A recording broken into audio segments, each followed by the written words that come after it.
नाज़रीन नौशरो मां रिपोर्ट करे पियो ब्यूरो चीफ फैसल भट्ट।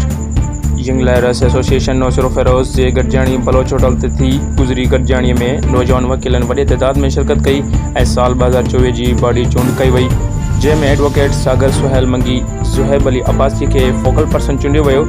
उनखां अलावा सनाउल्लाह अब्बासी, सदर कामरान सरवर आराई, सीनियर नायब सदर Amjad Mir Rind, general secretary Azhar Ali Mashhoori, deputy general secretary Laraib Zafar Vistro, joint secretary Ali Nawaz Mughal, information secretary Kashif Khaskheli, मालियात सेक्रेटरी अली हैदर कुरैशी, जॾहिं त इम्तियाज़ लाखो, मसरूर चांडियो, शेर जान वगण के MMC जा मेंबर चूंडिया विया।